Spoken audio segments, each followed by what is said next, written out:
मोखाडा तालुक्यातील मोटोशी पाथर्डी ग्रामपंचायत अंतर्गत बेलपाडा येथे भारतरत्न डॉक्टर बाबासाहेब आंबेडकर यांच्या जयंतीचे औचित्य साधून ग्रामपंचायतीच्या वतीने नव्या ग्रंथालयाचे उद्घाटन करण्यात आले। या उपक्रमामुळे परिसरातील युवक विद्यार्थ्यांना अभ्यासासाठी एक सक्षम आणि प्रेरणादायी व्यासपीठ उपलब्ध झाले आहे।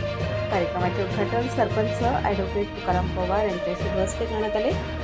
यावेळी बोलताना त्यांनी ग्रंथालयाच्या माध्यमातून विद्यार्थ्यांमध्ये वाचनाची सवय वाढीस लागेल, तसेच स्पर्धा परीक्षांसाठी तयारी करणाऱ्या युवकांना मोठा फायदा होईल असा विश्वास व्यक्त केला।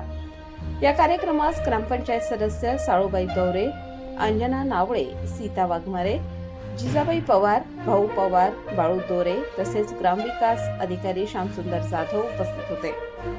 याशिवाय बोटोशी पाथर्डी येथील ग्रामस्थ, शिक्षक वृंद आणि विद्यार्थी मोठ्या संख्येने उपस्थित होते।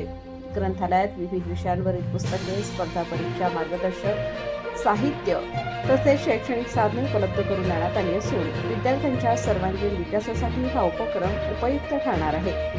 डॉक्टर बाबासाहेब आंबेडकर यांच्या विचारांचे जतन आणि प्रसार करण्यासाठी अशा उपक्रमांची गरज असल्याचे मत उपस्थितांनी व्यक्त केले। या कार्यक्रमामुळे गावात शैक्षणिक वातावरणाला चालना मिळणार असून युवकांना ज्ञानार्जनासाठी एक नवे दालन खुले झाले आहे। प्रतिनिधी रघुनाथ गांगुर्डे, पालघर जिल्हा।